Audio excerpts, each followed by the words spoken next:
Today, we're having the very hard but extremely necessary conversation of breast cancer.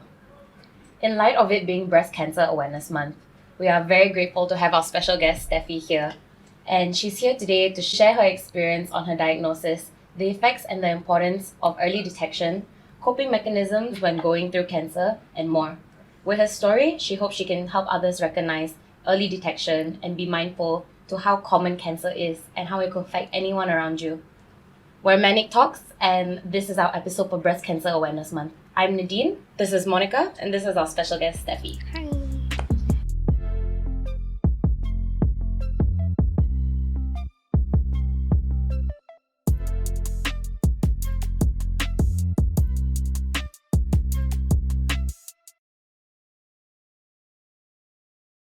Would you like to introduce yourself a little bit? My name is Steffi. I'm 27 years old. Single. Oh, no, sorry. I wasn't single. Already taken already, sorry. Oh, she forgot. Sorry, I was too used to be single. Congratulations. What else? I think the bio is good. Okay. It's a good Tinder bio. Yeah. Sorry, taken already. Yeah. I work in the e-commerce industry, and now I just had my operation just a few weeks ago, so now I'm resting. And I'm here to share as much as I can with you guys. That's all. Yay. Thanks so much. Really appreciate that even just a few weeks ago you had your operation and now you're here to share your experience. Really, thank you so much. It means a lot to us. Yeah. A lot of people would like to know when it's when is it that there is a red flag? Like, what is considered a red flag where it's like, oh no, I probably should go see a doctor. You know what I mean? How did you realize that, oh, maybe I should go see a doctor, something is not right? Actually, I wasn't expecting the red flags. I think it just came naturally when it happened last year in around October or November. So I was actually training for a swimathon.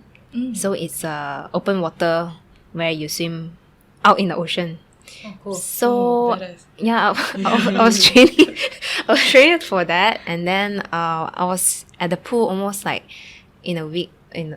I'm doing a lot of trainings, so I think I wasn't sure because of the water or what, but I realized that during one of the days, my left side of my nipple was having nipple discharge. It was bleeding. So it wasn't normal, and I didn't really take care of it as much as I supposed to. So I thought the bleeding would stop after some time, but then unfortunately it didn't stop. So I went to see a gynae. Yeah, the gynae, and then it was a guy gynae, and then he took some blood samples from the discharge, and then he came back with a report saying it's a infection. So he gave me like antibiotics and cream, and when I was taking that, it didn't get better after 1 month.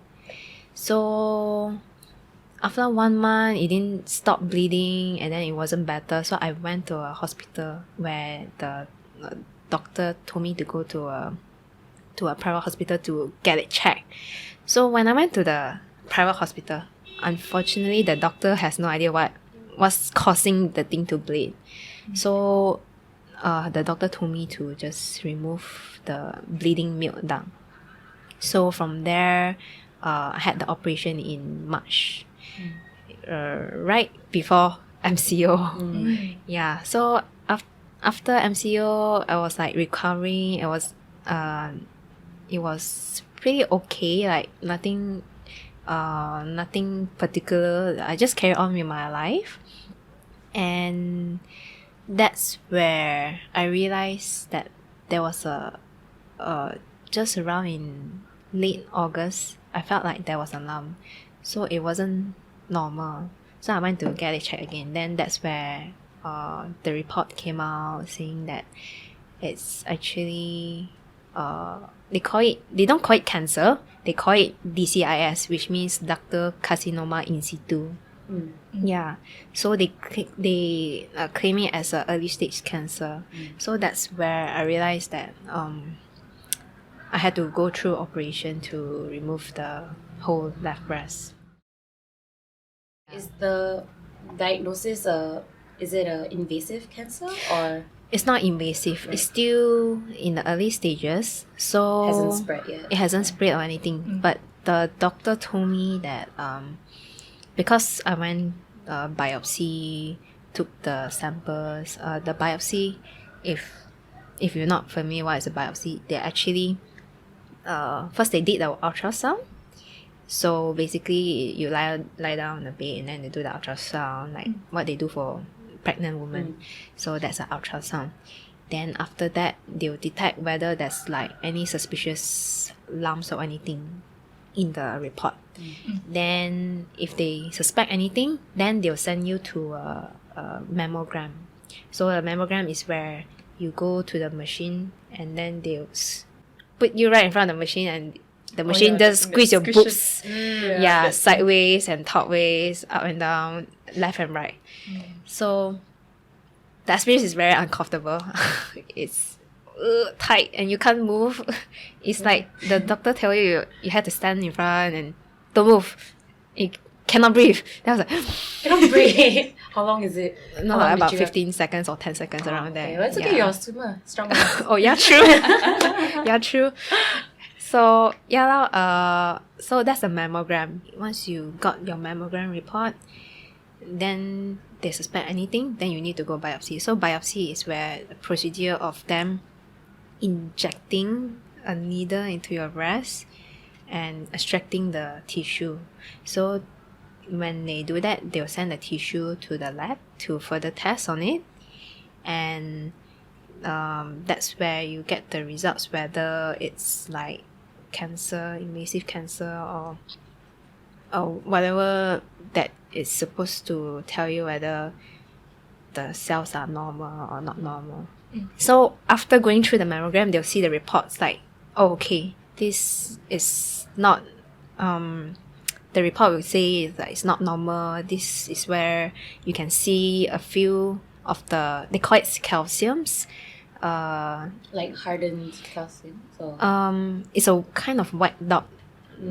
So the tissue is like you can see a lot of white dots, and it was a lot. And doctor has no one knows how these calciums come about. So it's basically the only thing that he could say it is caused by hormones. Yep. So I think that's where he told me that because the calciums were too many around the breast tissue, so he said that it's best to remove the whole left breast. They call it a mastectomy. Yeah. So between the operation and the diagnosis was very quick? Actually, when I received the report, I took 1 month to decide to go for the operation, because you're losing your whole left breast. Is like it's been part of you for like forever, since your baby, things like that. And you're not just losing your breast, it feels like you're losing your femininity. And that time I was single. So it's like, oh shit, next time how am I gonna count zai? Like, what's up, my boobs don't have already. So it was like quite depressing at that point. What did you feel like you had to consider? Like, what do you have to think about during that 1 month to make that decision? Was there another option if you don't remove it? Then did the doctor give you another option? No, he's like, you have to go mastectomy, nothing else. But in breast surgery, right, there's actually 2 surgeries. They call it lumpectomy and mastectomy. So mastectomy is like a removal of the whole left breast. Lumpectomy is where you remove certain focus area which is infected, and then you just remove that part. So they call it lumpectomy. So of course the doctor told me, okay, you're going to do mastectomy, But at the same time, I'm going to do a reconstruction, meaning like putting implants in your breast to make it like normal breast. So when he said that, I was like, I don't know. I mean, the implant was not in my mind. The mind was losing my breast. It's like, wow. Yeah. And yeah, implants was like not in my mind. It's like the focus was losing something that has been part of me. And the worst thing is, if you have breast cancer, there might be future occurrence of it happening again on the right side of your breast. So that's the 5% chance of it happening, but still it might happen and you wouldn't know how and why. Yeah. So, like what she asked, what made you decide to, like, okay, I'll get the mastectomy? I didn't make that decision. Okay, actually I made that decision myself. Just that I felt it was a very forced decision. Like, I have no other choice. I just have to do it. If not, what other ways can I do? I mean, the doctor didn't prescribe me medications or radiotherapy and things like that. So it wasn't an option. So when the doctor told me I had to do mastectomy, I did went to a second opinion in another private hospital. The doctor said the same thing. They just read through the report and said, mastectomy, you just cut it off only. Like, wow. She said like pretty chill like that. I was like, Where's the compassion? Where's the sit down, explain why mastectomy is your only option? Yeah. And she was a very famous cancer doctor. Yeah, I had friends who told me that a lot of cancer patients actually go to her for advice and breast cancer related disease. So when I heard that from her, I was like, it's like the end of the world. Okay, not really the end of the world, but I don't have any cards to play with. It's like, just take. It's like, So yeah, it was a forced decision. Yeah. How have you been dealing with that? Do you feel like you have coped with it fully? Still processing? How do you feel? Based on the decision that I made? Actually, I'm not thinking about it anymore because after operation, it's like, wow, I'm alive. Because I think the only things that scares me is the surgery. I think it scares a lot of people about when it comes to operation. And when I first did my first operation in March, it was really scared already, and I thought I might not go through it again. Then I realized I need to go through another one, which is the major one. It's like, okay, the only thing I look forward is the anesthetics. The rest I don't want to know. Yeah, so yeah, I think looking back, I think I didn't think. I mean, right now I'm not thinking so much about it. I'm much more happy to be alive and here right now talking to you guys. Yeah. Yep. The first surgery, right, I want to clarify, when was they removed the milk duct that was bleeding. Did they suspect anything that's like cancerous or whatever, or they just kind of like, you just do the surgery, you'll be okay? Like, okay. Did they, Yeah, I'm curious. They didn't check. I was thinking about that as well. Oh, yeah. Is that like a common thing, like an infection there, and then they don't bother checking, or what? Actually, right, when you have all this kind of disease, the first thing you ask is Google. So when I Google, right, they say few symptoms of breast cancer is bleeding milk duct. Then I was like, Jesus Christ. Then I told the doctor, is it cancer? The doctor was saying, no. He was smiling at me. I was like, he should check, because the first surgery was March, right? yeah. Huge difference. Huge difference in terms of. So actually, he didn't say it could be and it could not be cancer. Oh, it could be. Why wouldn't he check? So that's why the operation, right, when I remove the milk duct, he took the sample to test in the laboratory.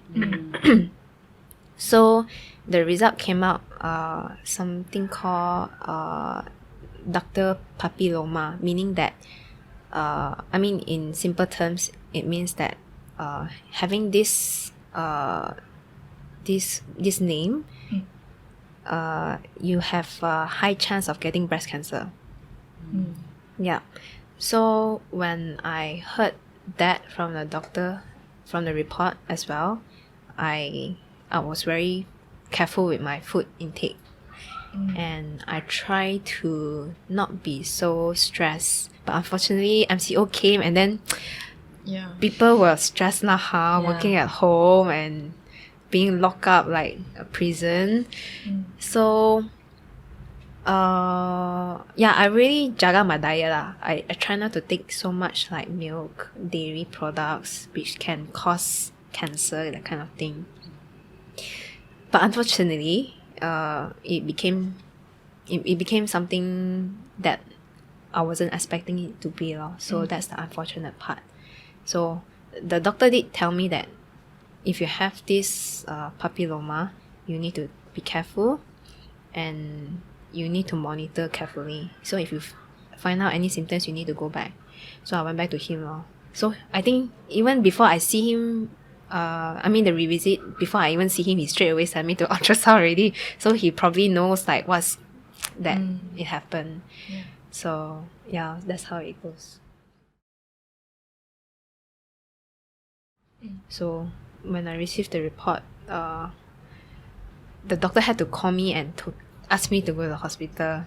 So he sat me down and then he told me, you have DCIS. Then I was like, what's DCIS? So he showed me the calendar in front. Oh, it's the early stages of breast cancer. So it falls under stage 0 cancer. So when I heard about that, I was quite numb. I went to the hospital alone, and when he told me about that, I was quite numb. And then I came out, then I straight away break down, like literally, like even at the cashier there, I was like,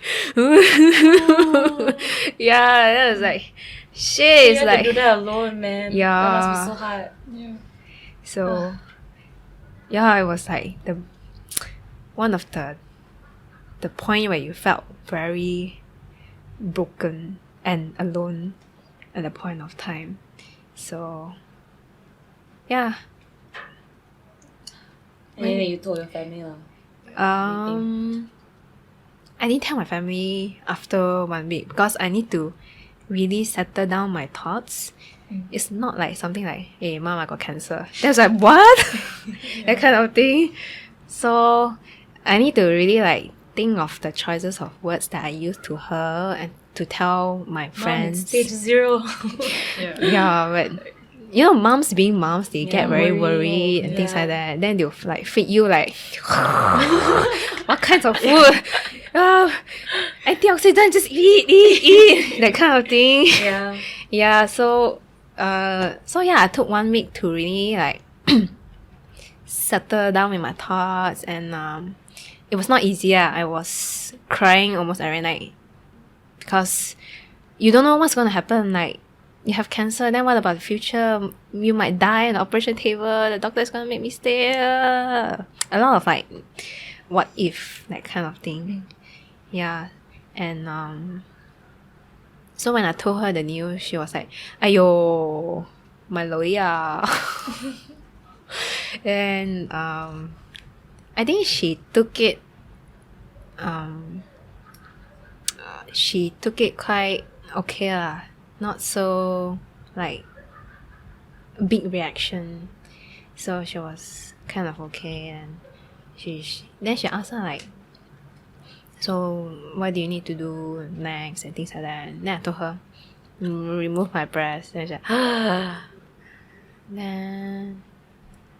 then about 1 week, 2 weeks before my operation, I told my dad, Dad, I'm going to remove my breast. Then my dad was like, what? It's like, my daughter's losing the breast. No, I cannot accept that kind of thing. So what does he want you to do? Save it for me. Yeah. Keep it one side. It's like that. And dad's thing, that is like, I'm sure it also came to a shock to him. We told him 2 weeks before. yeah. And it's like, what? Yeah, then he was like, "What are the options you have? I have friends who are doctor. I'm going to send you there." Then he was like, because he's old, so he's like, "Cannot, my doctor cannot go through it." A lot of like things that he tried to think of so that I don't need to remove my breast. But me being the badass, like, that I'm just going to remove my breast, just breast only, that kind of thing. Then even if you can't take it, I already remove, so yeah. That I have. Maybe he doesn't implants. realize yet that at that time he didn't realize that that was the only option you had. Yeah. I'm sure if he asked his doctor friends, give the file also. Maybe they will all advise him. I think your doctor needs to remove her breast also. Yeah, I even gave him all my reports, and then he just like sent to his doctor friends, and well, he can't say anything, so so I went through that. Extra drama. Yeah. How has the recovery been like? So far, good news is that after the operation, they came out with another report, saying that the cancer is a low-grade cancer, meaning it's not that dangerous. So because he did prompt me that after the operation, he will need to check whether the cancer is positive. It relies on the hormones to grow, Right. whether it's positive or negative. So luckily the report came out that it's low grade cancer, so I don't need to go through any like hormone pills to control the hormones. Because if I need to go through that, it will be a 5-year taking the pills to control it. So I forgot what's the name of it, of the pill that I need to take, but basically the pill is for you to control the estrogens. Especially for women, we have like crazy hormones. That's why PMS, they call it PMS, which is kind of true. So so if I were to take that pill, it would actually it will make you feel like you're going through menopause. Yeah, so you might have like mood swings, your period will be irregular, you might lose a bit of hair, but not as bad as chemotherapy, I think. But it's like you experiencing menopause at the age of 27. Then I was like, okay, just take law if no choice what to do, right? But luckily it came out a low grade, so the doctor told me that you don't need to take for this moment. You just need to monitor at the meantime. So right now I'm happy that I don't need to take the pill. I'm very positive. I'm more happier than before, and right now I'm still wearing the post surgery bra. What's a post-surgery bra? So it's actually, because if you go implants reconstruction,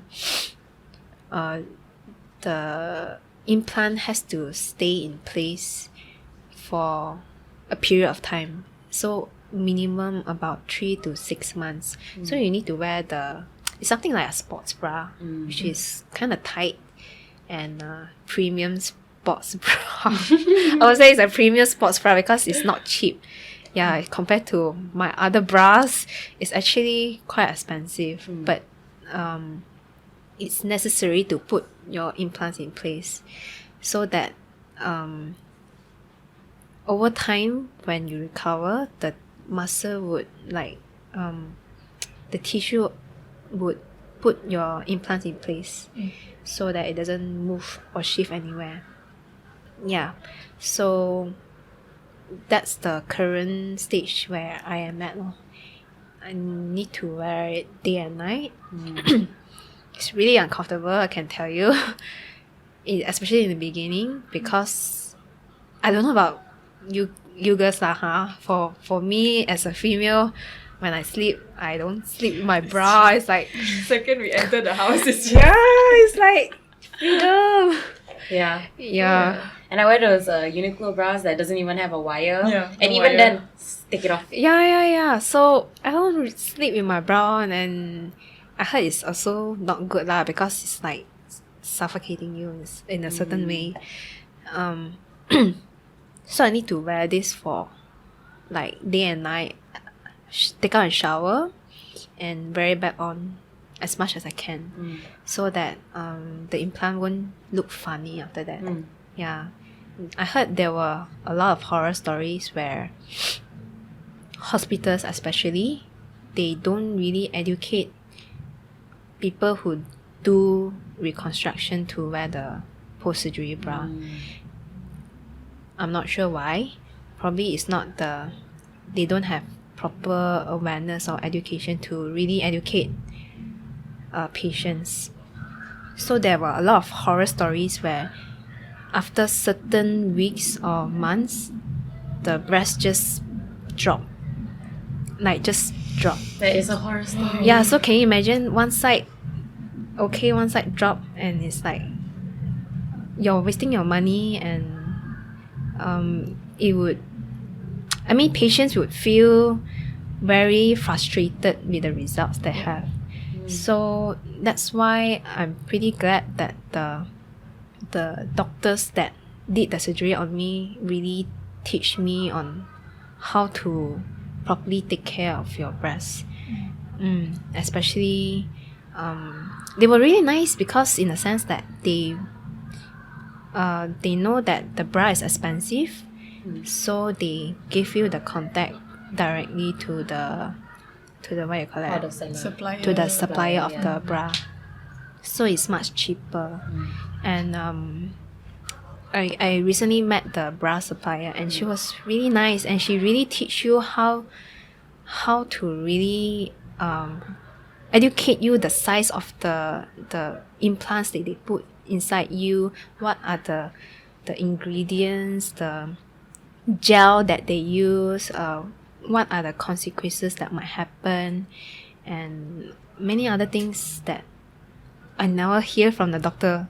I'm hearing directly from the supplier who sells the bra and also the implant to the hospital.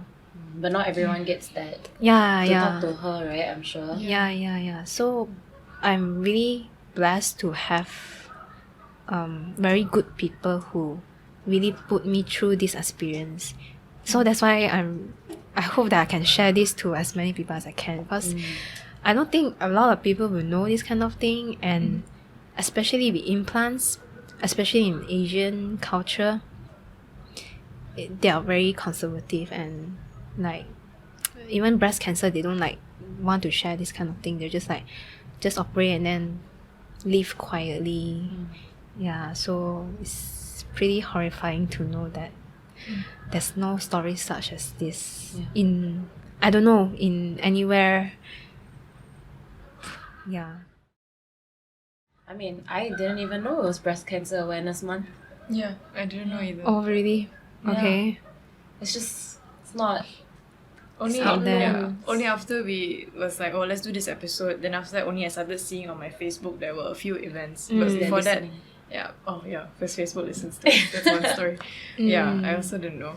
Yeah. And even though I feel like we've been talking about it since like primary school, but I don't feel like we are aware. Like they give us the ribbon, then we just wear the ribbon. Just kids, you know. But they don't really. Especially I grew up in a girls' school. We didn't exactly talk about it to like a deep extent. You know? But since you guys say that you guys are not aware that it's a breast cancer month, so when you did, I'm pretty sure you guys did your research and things like that. So what was your first impression when you come through? I mean, what was the first thing that brought to mind, like, about breast cancer month? Well, I have some family members that are going through breast cancer right now as well.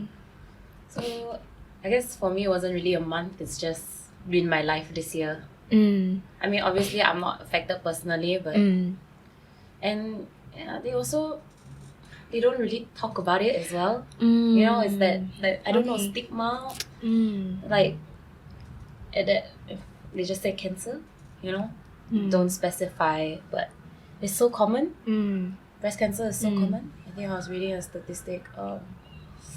I don't want to say the statistic because I'm scared it's wrong. It's so common. Yeah. It's scary, you know, like it is such a common thing. Yeah, why don't they teach it at girls' school? Why don't they teach it at school in general? You know, just learn how to detect it. And then there's not only that lah, the stigma. Even if you feel like there's something wrong, you're scared. Things like that. So in the US is 1 in 8 women. Oh, wow. Yeah. In the US is 1 in 8 women. Yeah, that's what I read. Yeah. I think when I was doing some reading and all these things about breast cancer awareness month, I think the thing that popped up was the most prominent for me was male breast cancer patients. Male, okay. Yeah.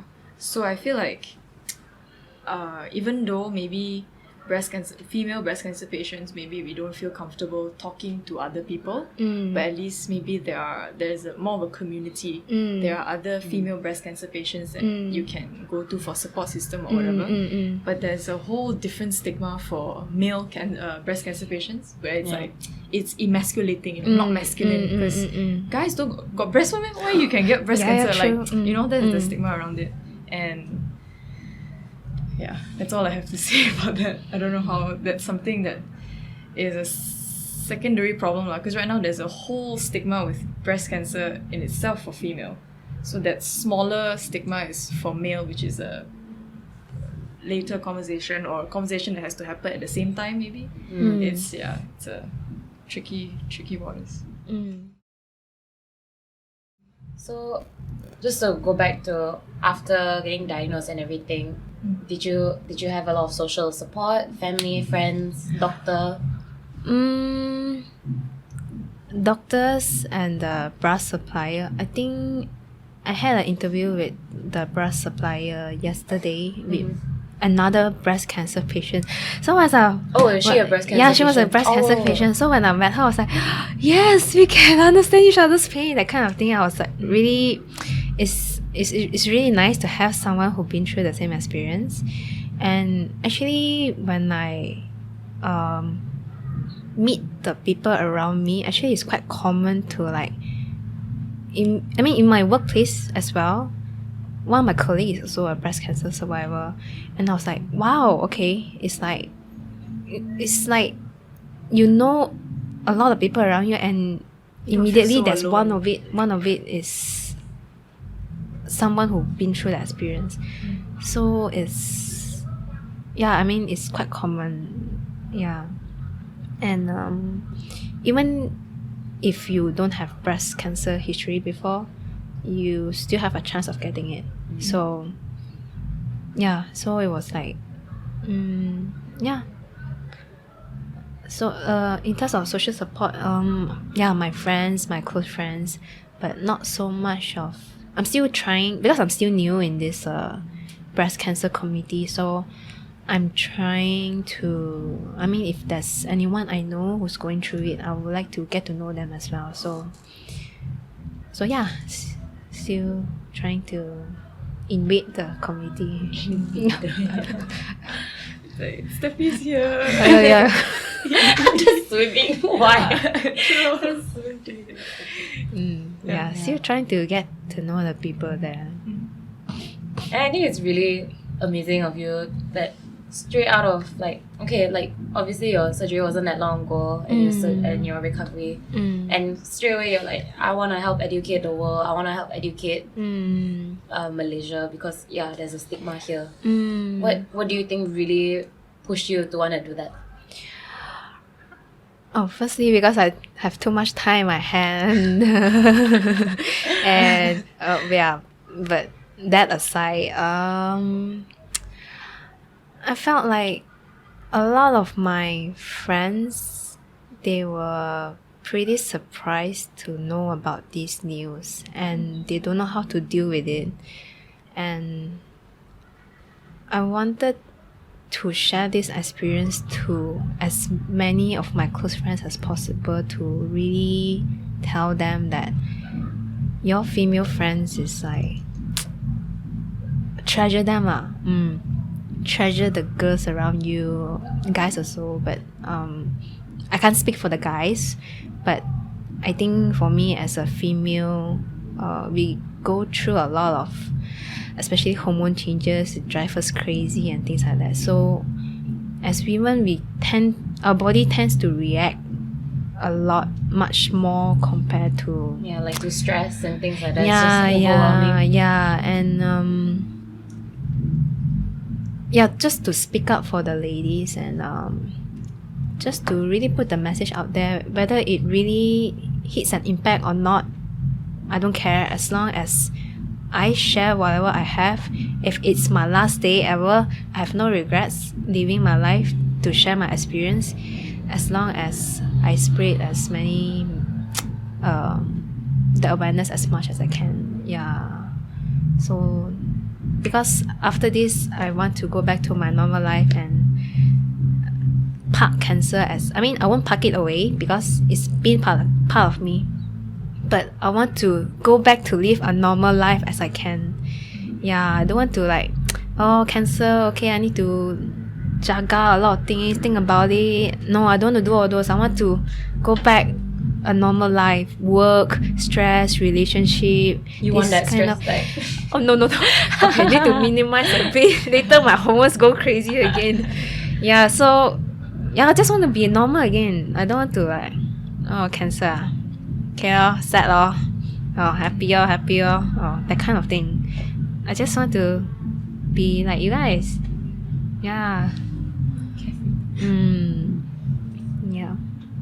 So because since it's 1 week more before my MC ends, so I thought, okay, I'm gonna go full force. Keep me occupied, positive, and after that, like deadline, I'll start my life again.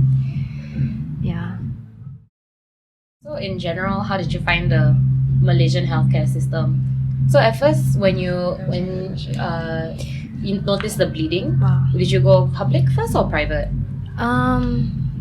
Okay, I tried to go for the government healthcare, but okay, this is where I went to a government hospital. I went both private and government, but when I went to the government, you need to wait quite long, like just to check your breast.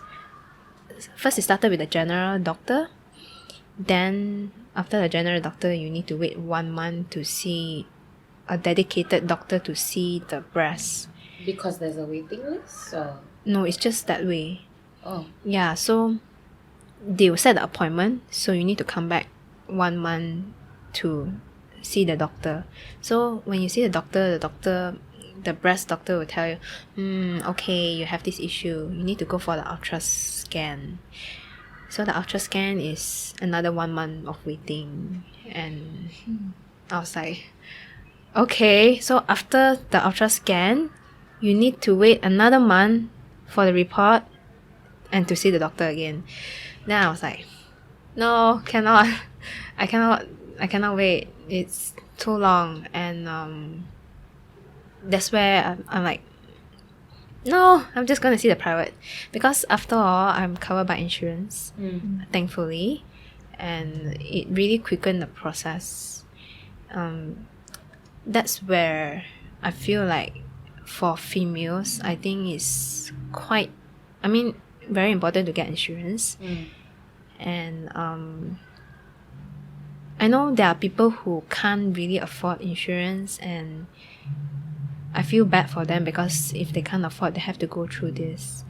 And if you can, try to get an insurance when you start working. Because I know a lot of people who really can't afford, and to actually wait, you might never know when the cancer will become more serious.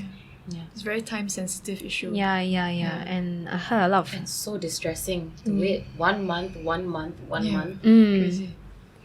And yeah, so really, if you can, try to get. And the worst thing is, I heard from the doctors that I met and talked to, the youngest breast cancer patient was as young as 18 years old. So can you imagine, you're 18 years old, you just finished your high school, haven't started uni, and then you have breast cancer, and you don't, if you're unfortunate, you might not have insurance. And how is a student really going to support herself with studies and also Going through something so difficult. yeah, and it's really horrifying. I feel bad, but at the same time I feel very fortunate. So yeah, and there's a stigma in terms of like, because they always say like breast cancer is like happens around in your 40s or 50s. I haven't heard of like patients as young as 18 years old having breast cancer. And even to me right now, even I at my age right now having breast cancer, I'm like, wow, it's like, why didn't I know about all this? Like, you can get breast cancer as young as like in high school, in uni, that kind of thing. And that's why it's like, why no one tell me more about this? Especially since it's so common. Yeah. So It's kind of scary how uneducated our society is about it.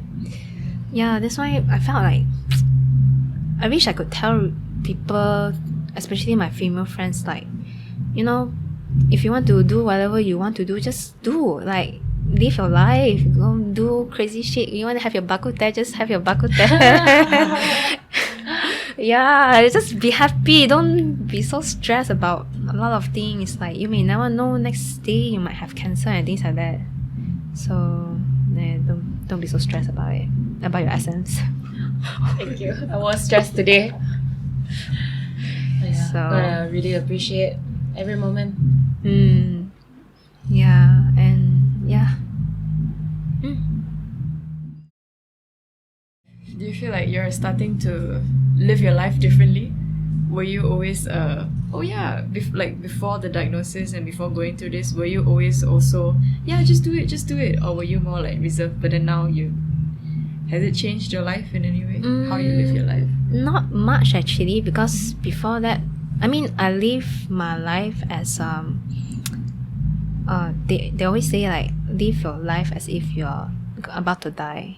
I think it's a very common phrase a lot of people use, but then when I see it in a way, people are not doing that. They are like dilly-dally, taking their own sweet time, not achieving things they want to achieve. They always talk about dreams, but then not actually putting it to actions. But for me, it's like, okay, if I want to do that shit, I'm just gonna do that shit. I don't care whoever's gonna stop me. I'm just gonna bulldoze my way through. So that's me, and I felt much happy as a person. But after this experience, especially when I received the news that I have stage 0 cancer, I felt like, what can I do to make it a memorable one? Like, okay, I got cancer, but I don't want it to be like the end of the world, that kind of thing. I want to make it a memorable story as part of a chapter in your life. So that's where I do a lot of crazy shit. Not in terms of like trying to like what's the word? Commemorate your breasts. So I went for nude photography. That's so cool. Yeah, That's I was like, is it like a service here in Malaysia? no, okay, it's not a very it wasn't very well thought of. I was like, I just woke up one day, okay, I'm gonna do this shit. so I called up a friend who who I know is a photographer, and then said, I have breast cancer and I want to remember a part of my body that was part of me. And then he was like, oh, okay, sure. And I'm not sure if it's a common service, but I think when I tried to check it out on Google, there's not so much, I think. And as a nude photography, it's like, I mean, it's a bit sensitive in such a way. A lot of people are pretty shy about it. So I don't think there's much I know. But if you have close friends, I'm pretty sure they're willing to help you. So I'm fortunate to know a photographer who I know in my circle of friends, and that's where I tell him, okay, I'm gonna do this shit, so let's just do it. And he was like, wow. I mean, I think in his portfolio, I'm probably his first. So he was like pretty okay with it. Yeah. So when I checked Google about it, there were a few ways to really commemorate your breast. So in Western countries, they actually celebrate it, like birthday parties, make cakes out of boobs. Yeah, they make shit out of boobs. Yeah, like literally, I was like, wow, okay. But I don't think I can do that in Malaysia. And You can. I've done it. Yeah. Oh, Is it really? Sam's birthday? It was my birthday too. Your birthday too? Yeah, so my friends and I, we all got like this cake that was like boobs. And it was Uh-huh. made of jelly. Yeah. It was like a jelly cake, you know the. Yeah. Oh my god, really? If you want, I send you the contact. Oh my god, thanks for recommendation. So it was the same of like commemorating the. Oh, I see. Okay, that's pretty interesting because I'm not really aware of that, and I thought it was only the Western countries that do that. Yeah. So. Pay, you can get anything. Anything. on Oh yeah, cake. true. Yeah, true. So yeah, that was one of the way that they do in the Western states. There is also another one was photography. Photography is like okay. Then another third one was they put a cast like statue, that kind of thing, so that it looks like your actual breast in shape lor. But when I thought about it, I was like, okay, if I do that, so where am I going to put that? It's like I was just okay, thinking about it. so I was like, The okay. entrance of your house, guys. Just put it in the living room. So I was like, okay, so if I put that in my door entrance, then am I supposed to decorate it with like my necklace and like Hey, jewelry stand. yeah, I was like laughing about it. I was like, okay, no. But honestly, like the way you commemorated it, I think it's very beautiful. Yeah, I I can think show you that's the a pictures really later. beautiful idea. Yeah. So when I told my friends about it, then I was like, wow, Steffi, you damn badass. But it's it's such a beautiful idea. Like I never would have thought about doing that. But yeah, like good memories. Like you know. Yeah. So instead of like being depressing about it and waiting like a ticking time bomb to your operation on that day, so why not just make it as meaningful as much as you can before you say goodbye to your breast. Yeah. Did you join any like communities online or in person? Oh, not in person, MCO. But like Facebook groups or anything? I tried, but I tried to search like Facebook groups, but not so much they have in Malaysia. So sad. Which was like, okay, so who can I reach out to and things like that. So it's quite depressing to know that there's not much groups about this, because I thought social media is very big. You might get as many people as you can, but not so when I check it out. So oh well. Like are there a few groups here and there, they're just not active or? I think they have groups, but it's more like the Western country, that kind of thing. Right. Not. Did you consider joining those anyway? I think I did try. Can't remember because that was a phase that I'm over it. But I think I might think of creating one. I don't know. See how it goes. Oh, that would be so cool. Yeah. But yeah. And they can all talk to your breast implant supplier as well. How to use. Right, you guys can study together. Yeah. Yeah, and yeah. Wow, it's so amazing to hear your story. Yeah, later I can show you the pictures. Yeah. Yeah, I can even strip for you and show it to you. No, really. I mean, in terms of like implants, people think like, I mean, I don't know what's your thoughts about implants. I mean, for me, it's like I have friends who think that if you go implant, it means like you're not confident in yourself. Like you see celebrities doing implants, having bigger. Oh, you mean with people who are not going for Yeah, getting bigger boobs and things like that. I mean, the common thought you think. I mean, for me, it's like they're not confident in yourself, and like you're just getting it because you can afford to, and you can flaunt it. But for me, I have friends who tell me.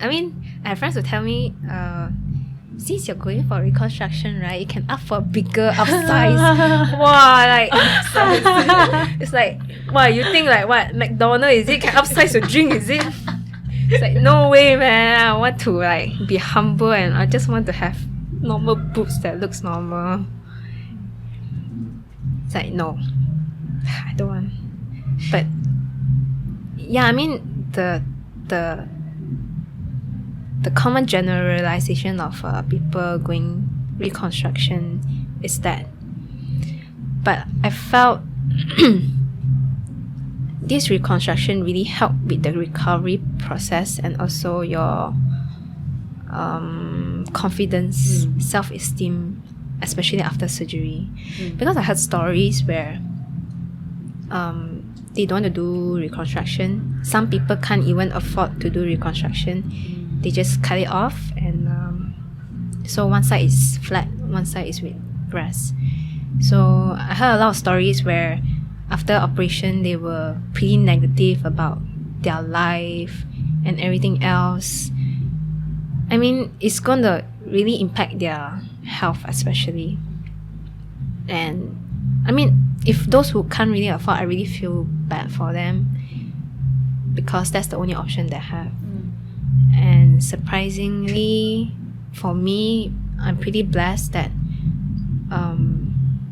my insurance actually covered it. Yeah, so I'm really glad that I was pretty covered, and it really, I mean, I can stand in front of the mirror and feel normal again and not feel so depressed that I don't have one side of the breast. Yeah, because I never thought, I actually wanted to have the option of just cutting it off. I don't want to go through the knife again because they say after implant you might need to, a few years down the line, you need to go back to, if anything wrong, you need to change the implants because it might sag or whatever. So I didn't want to go through that stage again. But I guess I was too tired about thinking about all this. I was like, okay lah, just get it done. Like, just cut it off and then put an implant and see how it goes.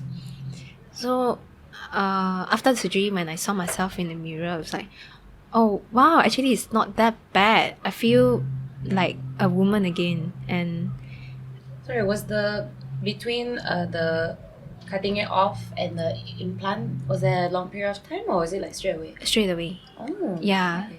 Yeah. So it saved time and money as well. Because there were two options where actually it depends on the doctor. Because some doctors are categorized into two different categories, I think, plastic and breast surgeon. So the plastic and breast surgeon. So some doctors, they are not licensed to do implants for you. So you need to go to, after cutting it off, you need to go to see a plastic surgeon to do the implant. So it will be two operations.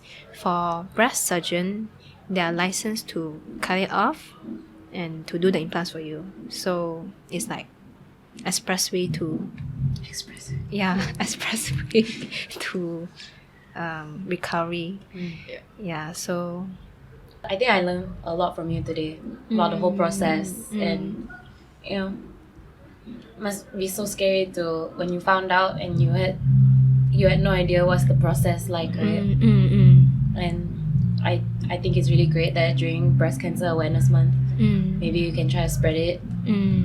Tell people like, hey, you're not alone. This is the process. This is what I went through. Here's some advice.